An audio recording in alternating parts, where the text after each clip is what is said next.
C'est une drogue très consommée en Polynésie. Le cannabis local fera très prochainement l'objet d'une étude pour connaître sa teneur en THC, cette molécule aux effets psychoactifs. Le programme s'intitule Pakalolo Screening pour pouvoir réaliser les recherches en toute légalité. C'est une première. Le parquet de Papeete et l'Institut Louis Mallardé ont signé une convention. Reportage Priscilla Etev, Patrick Tinsing et Teva Ondarsu. La matière première est fournie par la direction territoriale de la police nationale. Ces paquets de cannabis sous scellés ont été saisis au cours des enquêtes pour trafic ou usage de stupéfiants.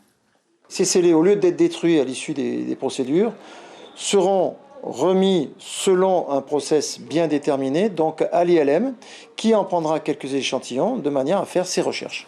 Les travaux débuteront très prochainement dans ce laboratoire de l'Institut Louis Mallardé de Papeete.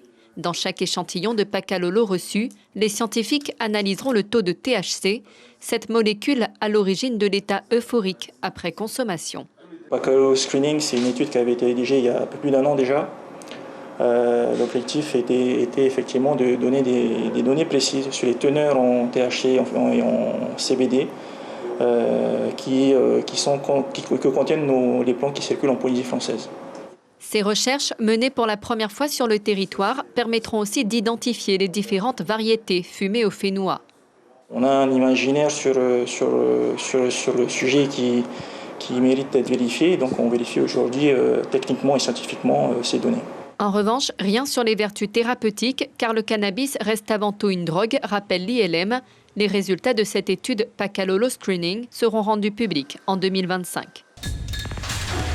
L'information en continu sur Polynésie la première, Internet et réseaux sociaux.